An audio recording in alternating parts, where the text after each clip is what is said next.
by talking through and dissecting game film and diving deeper to explain why the X's zig and the O's zag. I am Adam Marino, joined by Mr. Johnny Dell, and we are reminding you, as always, the most fun way to watch is on YouTube, where we go live. There you can comment into the live show. Be sure to hit the notification bell and turn on your notifications so you can be a part of the conversation. We also stream live on Facebook and X.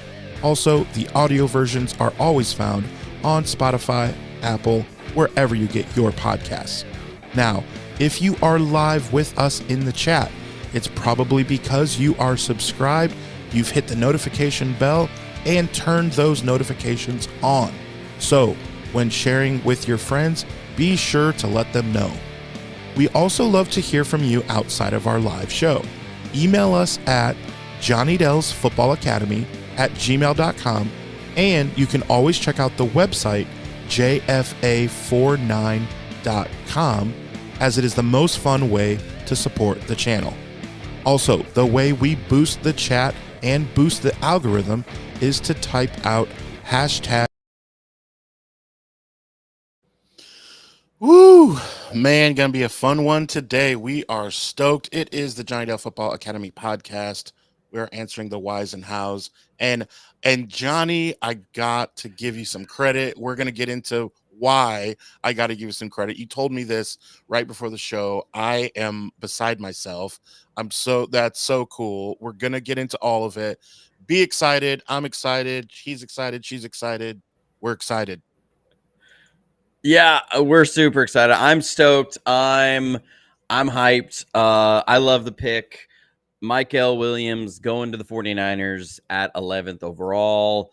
I really like this pick. You know, we had been talking about this for weeks, and you know, we came out of the Senior Bowl and I was really high on Shamar Stewart.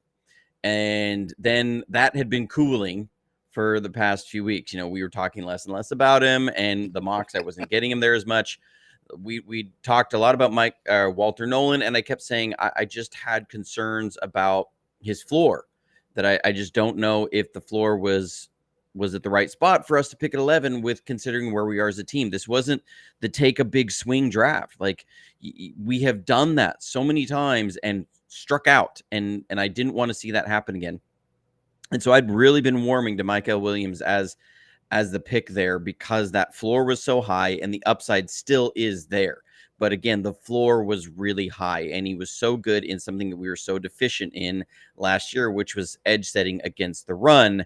And so, you know, it was a situation where I'm really glad we didn't go that. I really do think that there are two guys there were Mykel Williams and Shamar Stewart, because I think they're both very, very similar players.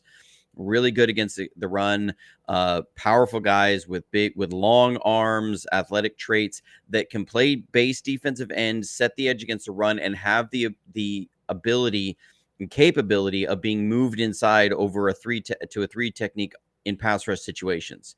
Now, they can do both. They can be the wide 9, they can be the 3, but the versatility to do that, those two guys were the guys in this first round that had that kind of ability to be outside and inside. Mykel Williams, I think, has the higher floor and brings a little bit more, not as much even really polish, but finishing ability that Shamar Stewart didn't, that we had the question marks about. The guy only has, 4 sacks like in college. You wonder about that. Mykel Williams had 5 sacks last year with a high ankle sprain almost the entire season. So, really love the pick. I'm stoked. I'm ready to go. Like, this sets up so well for the rest of the draft. I posted it on my X. I did and we will play the receipts as soon as it finishes processing, which is done. Play the receipts. When I did that mega mock draft, I was talking to everybody about doing this. We didn't end up going live with it. We just kind of did this exercise with a bunch of different content creators. We had a bunch of guys that were messaging in, and then a couple guys that were 3-4 guys that were live on the stream that we did. And I recorded it, hosted it Tuesday night. When it came down to the 49ers at 11, I went with Mykel Williams, because that's what my gut told me after all of this tape, film study, and everything. I can't come away from him So because the other crazy. guys had the So question marks. And I said, I'm going with Mykel Williams. And after that, I went and got Darius Alexander in the second. I then turned around, got Femi Oladejo as that then guy that you can move Mike Williams inside and you can get Oladejo off the edge. And then got Jackson Slater at the end of the third at pick 100. That if that like it's starting, it's happening, like we have the possibility for that to roll out that way. I would be over the moon, just beyond jacked for that to be the case.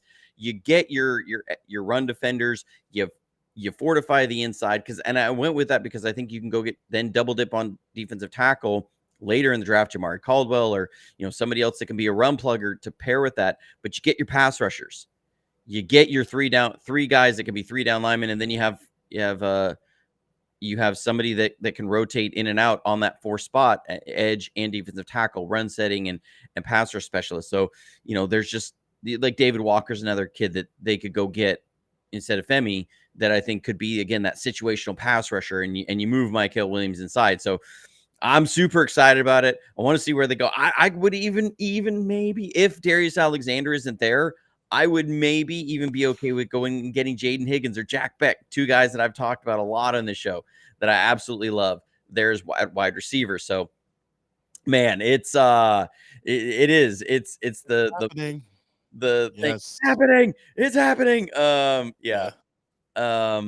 So So I'm excited. that stoked. Like, I love this pick. I like anybody who watched the live stream last night. Like, I was here and I was just like moving around. I was sitting forward. I couldn't wait to see what it was. I was so nervous, and I felt so relieved when they picked Mykel Williams. Yeah, I saw I love that Brad Graham interviewed who was the player that Baltimore drafted from Georgia, Malachi Starks. and they talked to him and he was like, "Can you tell the 49er fans what they're getting?" And his face, Starks's face kind of lit up in thinking about Yeah. his teammate. That I thought that was really cool. And man, shout out to Brad. You've mentioned him plenty of times. Make sure you follow him as well. One of the best, literally the best content creators, not just in 49er lore, but in all of the NFL. It's hard to Yeah. say that there are many content creators who do more for their favorite football team than Brad Graham. So shout out to him. But that was so cool. The whole experience, the whole first round, it was fun. Of course, I'm a 49er fan, but I'm a football fan. And just that whole night was fun. I hate that I'm going to say this, but because if it was in San Francisco, I'd be so proud. But that was a cool moment for Green Bay. The way that they, for the first time since 2002, Yeah. like that, like if you're in Green Bay and you're a Green Bay fan and the guy comes out and says all that and the draft pick comes out and gets on the microphone, oh my gosh, like I would get goosebumps. Like that is cool for them. Now I hope they go 0-17, but I'm just saying like that was super cool that Oh these yeah. Yeah. cities are taking part in this, Well, and the way and I they mean, boo, all that was It's so it's cool. wild. It's wild because Green Bay, there was more people in attendance at the draft than there is the population of Green Bay. So get this, That I got is a story. wild. So get this. So I was 2 weeks ago, I was at a basketball tournament. I'm a former basketball coach and I hang around these tournaments sometimes when I have buddies coaching in them. And there was a guy that I ran into who used to live in my city in Indiana and now lives about 18 footsteps from the stadium. And he was telling me how excited he was for the draft. Now get this.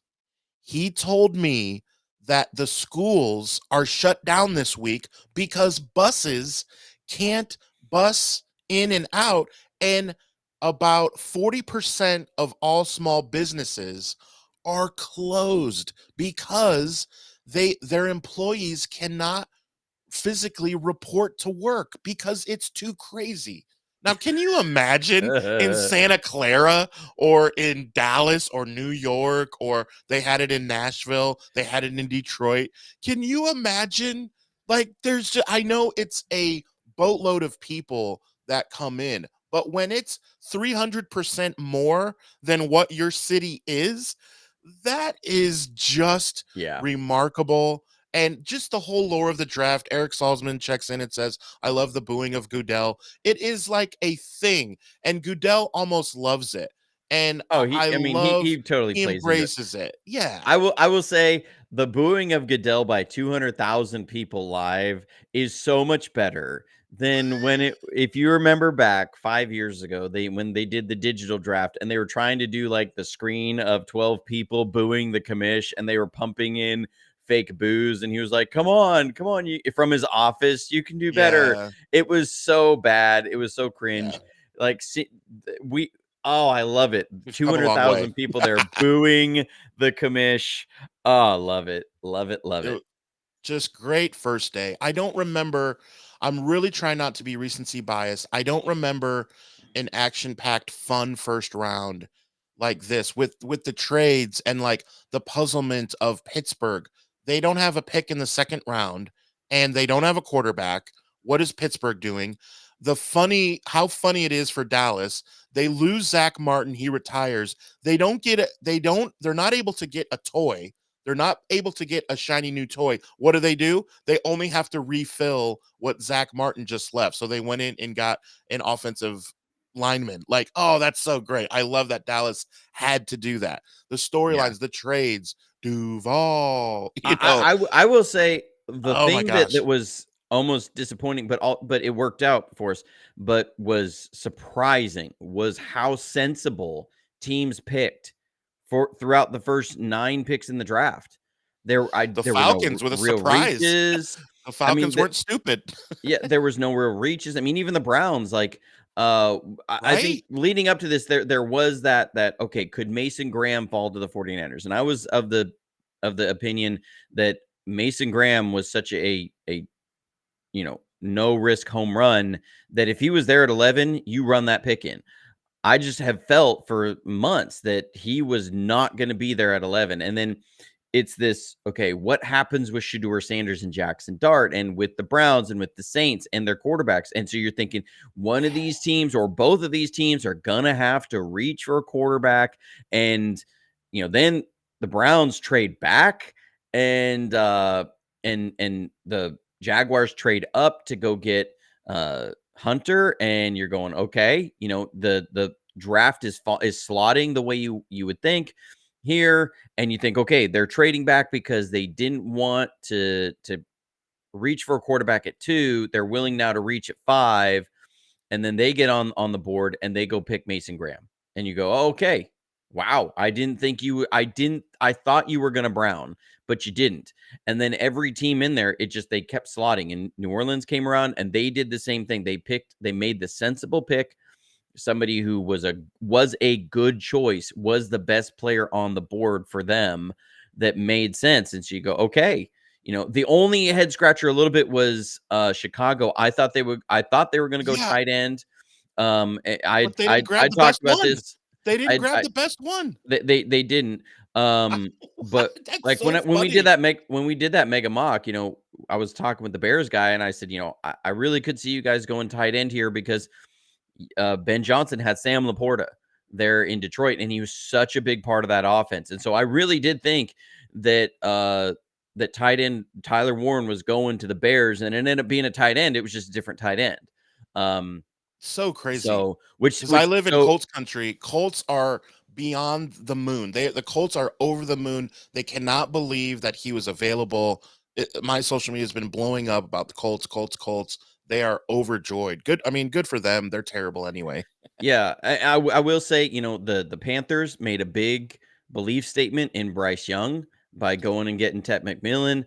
And so, all of it, just sitting there going, okay, the first 9 players were literally, when you look at a lot of the different ranking slots and what I had, the first 9 players were the top 9 players rankings. So like the top 9 ranked players, there was no reaches in there. Like it was maybe 1 slot or 2 slot and some guys were moved around, but it was pretty much the top 9 players were the first 9 players drafted. And so, that was surprising me. Normally, you don't see that. Normally, there's somebody's got ranked 20th or 15th that gets pulled into that top 10, and it just didn't happen. So that was, I think, one of the more surprising things to me. And I was sitting there like, come on, somebody let one of these players slip. But in the end, it fell the way we thought it did. And the 49ers picked the guy that when I was put on the Push clock, come to shove. Push come to shove. Yep. and I have the receipts. Like, I'm not just saying it. I have the receipts. So we're gonna play that in a little bit. I want to also point out that two episodes of Sports Idiot Nation Johnny has been on. I will brag on Johnny. Johnny has the highest viewed episode out of 77 episodes. Number 15, episode number 15 of Sports Idiot Nation, every 49er fan has to catch, because even our co-hosts are able to admit that the 49ers dominance in the 80s proves to be better than any other. So that's one. And two, episode 77, that was just yesterday, regarding the draft, was our longest episode ever. So Johnny has two things braggable. He was on the highest viewed episode and the longest episode. So check out Sports Idiot Nation for all things draft talk. We're talking about the first round today. I want to get in more about our pick. It's exciting to talk about the whole draft. We typically don't talk about all of the NFL. There's certain episodes where it just makes sense and you have to. We're just so giddy about the whole thing and what it means for our team. So let's get back to our team. I'm curious. Let's get into Williams. Let's get into Georgia, what they did with him that you liked. Is there anything you're like, well, I didn't like that Georgia used him this way. I hope Saleh doesn't do that. I'm just curious as a fan what your thoughts are. Well, Georgia used a very multiple D front, and base downs they were in very much usually like a 3-4. They would have a nose tackle and 2-4-eye techniques. That was real common, and then they would bring an outside linebacker on one of those. So Mykel Williams was in base downs a 3-4 defensive end, but he was a small 3-4 defensive end. He's not, that kind of 280, 290 that you see typically from those 4-eye or 5 techniques. Like he doesn't look like Justin Smith. Justin Smith was that, or Ray McDonald, if you remember back when the 49ers had a 3-4. He's very much more of the Eric Armstead kind of height, length, build, but he's not as big. He can move better. He runs a little bit better. Not quite as tall, but again, very long arms. So what you like in that is that he showed over and over and over again his ability to hold up against tackles and guards. And he wasn't getting moved around at that size. Incredible base power, violent hands, and reads run well, could disengage, hold down, even against double teams. What you don't like in that that of what Georgia did is that really limited a lot of those edge rush, pass rush opportunities on first and second down. That he really, that's a tough position to go from, being there where you potentially have the outside contain is your outside linebacker outside of you, to now I'm rushing the passer from this moment. It really takes away your speed rush the whole time. So it's just very limited. But what you also do see, again, high motor, he's always going. Then you get to pass rush situations, and he didn't have just this unending amount of pass rushes there from more of the wide 9 technique when they would get in pass rush situations, because they had a rotation of Jalen Walker and Mykel Williams and Chambis, and then the other kid, I always forget his name for a minute. But he went with the transfer portal. He was number 10 with them. He had 3 sacks, but he was a really disruptive edge player. They had 4 guys that they rotated in on that true edge in pass rush situations. So his true, like really lined up on wide 9, able to go get after the passer, a smaller sample size from that, but he showed the traits that you need for a pass rusher there. I've seen about the true pass rush win rates and all this stuff, and I'm like, I'm not 100% sold on that, because the other thing was Georgia's D line, because if you got into a true passing situation against them, teams ball was out in 2 seconds. It was a lot of bubble screens. It was a lot of quick slants. It was a lot of short curls. Teams were not wanting to sit back and drop back and let those pass rushers come at them. That was just really rare. When that happened, Williams and Walker and everybody were getting pressures or sacks. So, in those situations, it's there. It's on tape. You can see it. It's just there wasn't a lot of those for Georgia, just in general. I mean, so I've seen that, the stats on that, and I go, yeah, but if you watch all of their games and their tape, and also say this kid was also doing this on a high ankle sprain, you don't come away going, okay, this is a guy who can't rush the passer. He just doesn't have the juice there. No, he does. He's got the tools to do it. He's going to take some growth. There is going to need to be some growth there. But again, you can he is the best edge setter out of college football, period. Okay. You're not going to be letting teams just extend those edges and run in more space. That means fewer missed tackles for Fred Warner. That means less space for your defensive tackles to have to play in. Those are good things for your team. That means Fred Warner is going to be playing better. That means your defensive tackles are going to be playing better. That means that you aren't going to be exposing D winners as much. Like, you get to let those. That means Malik Mustafa and Jair Brown is not going to be coming down and having to fill in space as much as he was last year, where we were constantly seeing missed tackles in those areas. All of these guys get better. It's not just, people are just looking at this as like, you don't get an edge, a run defender on the edge at 11. And I go, well, okay, it's not necessarily just about what he's doing.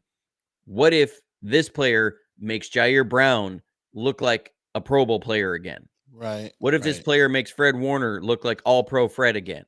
What if this player makes D winners look like Dre Greenlaw out there? What if this player makes Malik Mustafa one of the most dangerous box safeties in the league? What if this player makes whoever we pick a defensive tackle suddenly an absolute disruptor that doesn't have to worry about clogging up too much space? He's able to attack his gap and go.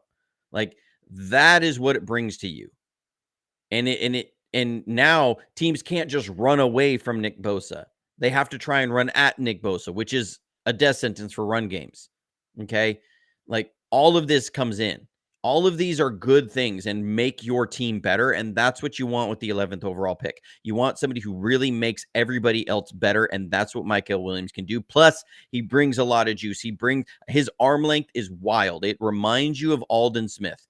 He is an extremely lengthy, long-armed rusher here. He has the ability to be moved inside for 3 technique and be a dominant pass rusher. He can still get lined up at wide 9 and absolutely smash the pocket. His power and his ability and long arms, he will push through every tackle that's there. So I don't have like a lot of these fears of him as a player. I think everything that people are saying is possible negatives.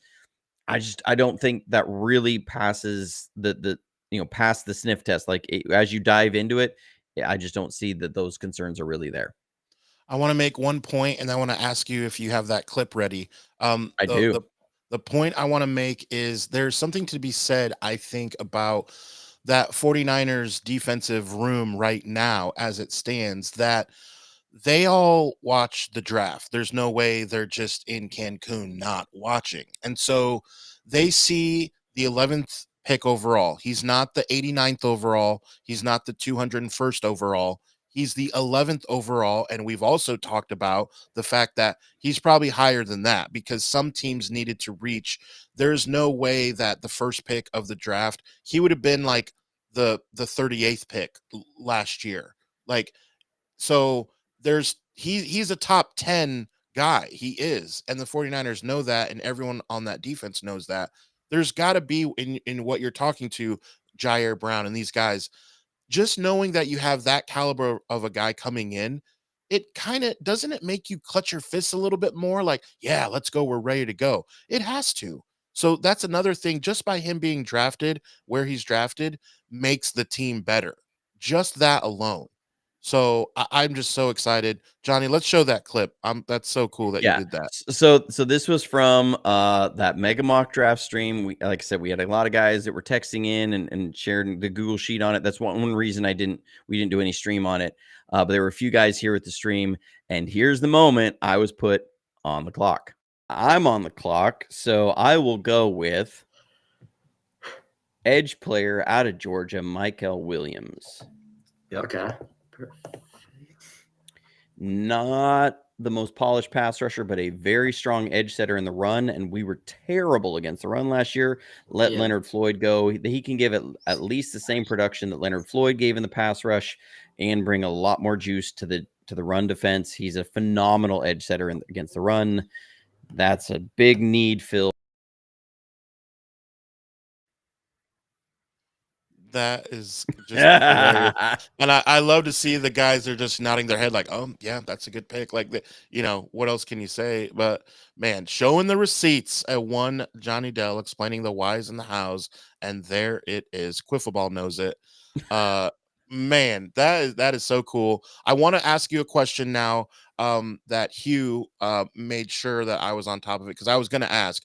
As we think through a little bit in round 2 and beyond, we were talking about the 2 exciting trades that happened in the first round.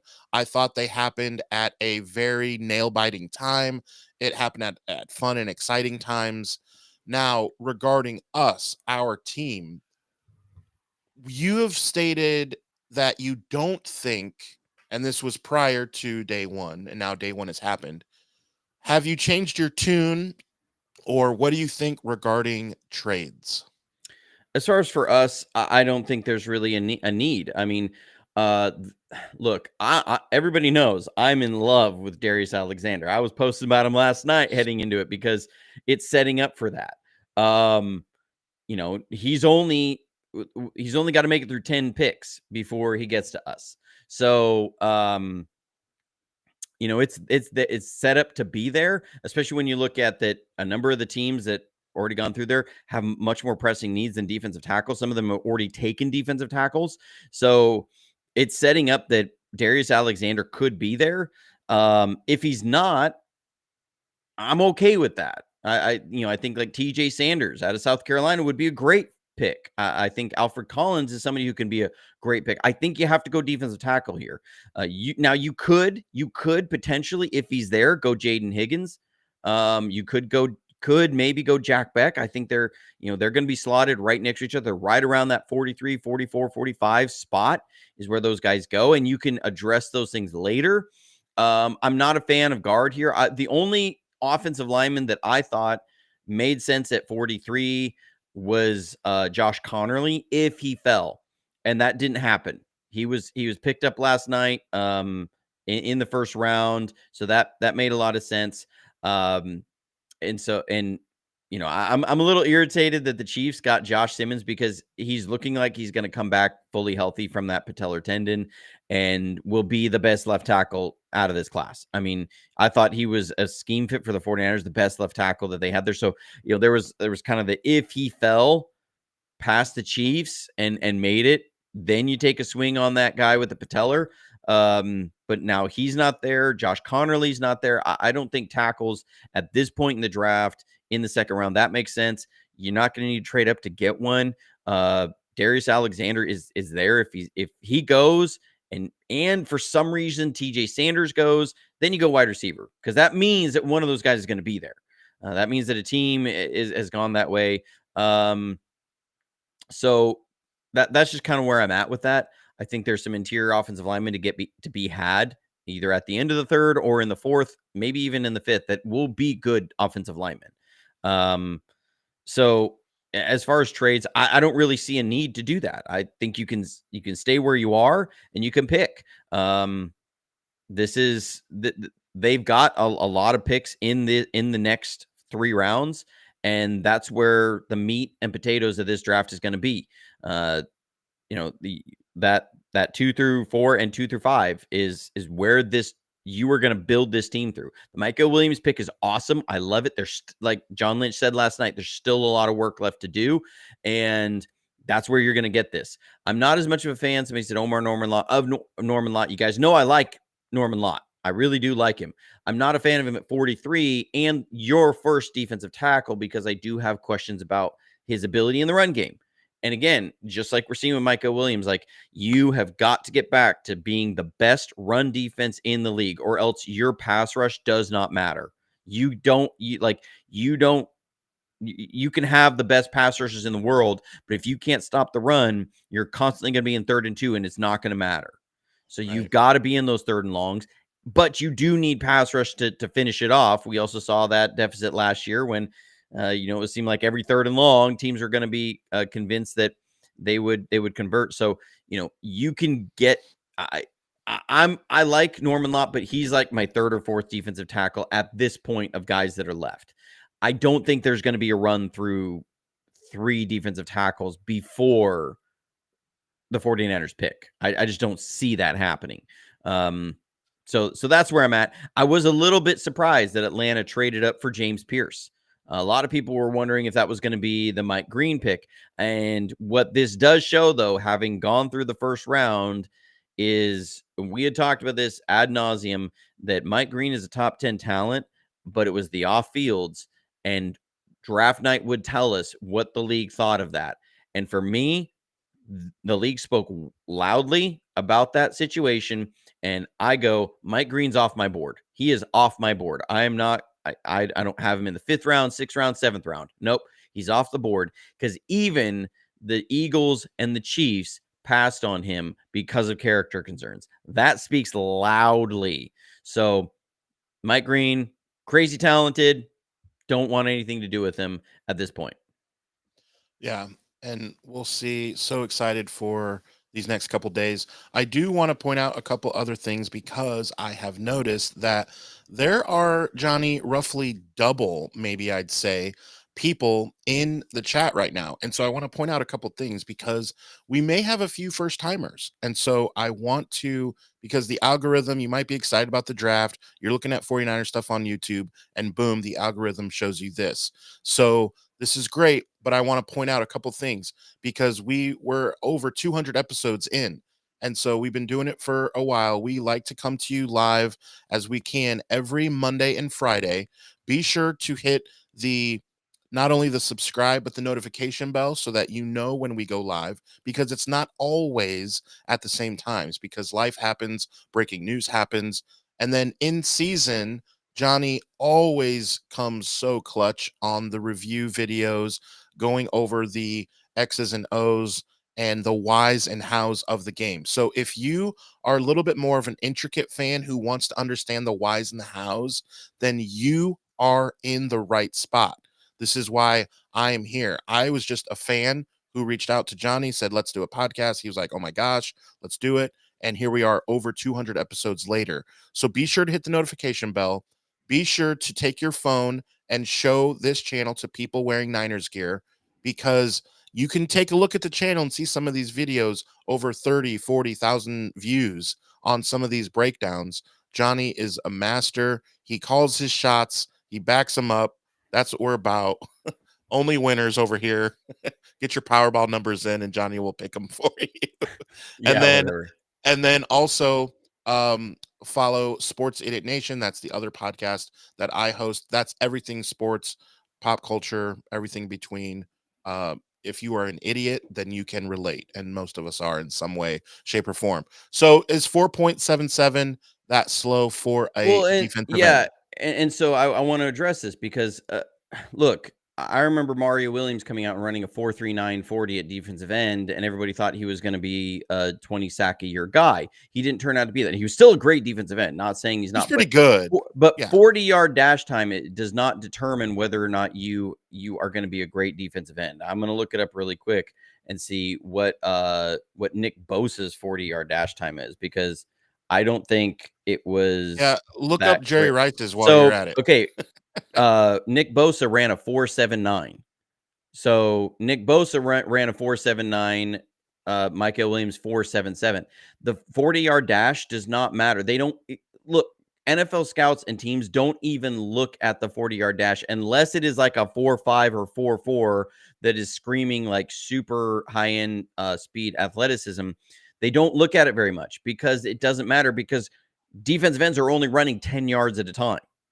The biggest thing that matters is how quickly can you cover those first 10 yards. So that's where the 10-yard split comes in. Mykel Williams' 10-yard split was 1.59 seconds. That is the same 10-yard split as Nick Bosa. When you look at, I think it was Von Miller, his was 1.57. So he's 2/100ths of a second slower than Von Miller. He's the same speed on the 10-yard split as Nick Bosa. 1.59 is right around from the Browns defensive end, defensive player of the year. Myles Help me Garrett. out. Myles Garrett. I want to say Myles Garrett is like 1.58, 1.59. So like that doesn't matter as much. He's got top end 10-yard split. When you look at edge players in this draft, his 10-yard split was the fourth best out of this draft. So like this isn't a situation where he just can't, he's slow. No, his 10-yard split is as good as anybody in this draft. It's as good as the measurables. And when you look at 49ers defensive ends, I think D Ford, when he was coming out, was 157, 158. That's a right around the benchmark for them. Is that 159, 16 is usually the floor, and that's where they want premier edge guys. I think Drake Jackson was around a 16 where he was. So that tells you more about the speed that they want off defensive end than the 40-yard time. So Shifty checking in. He says Darius Alexander at 43, Chris Paul Jr. at 75, and Kobe Bryant at 100. And Eric Saltzman agrees. He'd be stoked. What say you? I mean, yeah, I wouldn't be upset with that. I mean, I'm just really leaning into defensive line here. I think Kobe Bryant can be had a little bit later, but Kobe Bryant has been flying up a lot of draft boards. He was really like a 5th round pick, and now he's being projected to the end of the 3rd. So I do think he's probably going to be a little bit more in that 4th round, but we'll see. For me, it's that most pressing needs that are there, and defensive line, needing to rebuild this defensive line matters the most to me. Now, they do need to figure out who's going to play 3rd cornerback slot for them, and Kobe Bryant makes a lot of sense. So, I like that. So, yeah, that's where it is. Quiffle Ball says that name is so confusing. Yeah. Just saying those You're thinking words, Mamba. Kobe Bryant. Yeah, R.I.P. Kind of like Kyle Williams, yeah. Yeah. All right. So, man, what are you doing for the next for these next days for the draft? Where do you watch? So I'm gonna be watching the draft, obviously, but I'm gonna be diving into finishing up Mykel Williams' tape. I was watching his tape versus Georgia Tech this morning. Woke up, pretty much put it on. Was watching his tape against somebody else. Earlier Christi? This morning. No, I think it was. I want to say it was Tennessee. Yeah, they don't play Corpus Christi.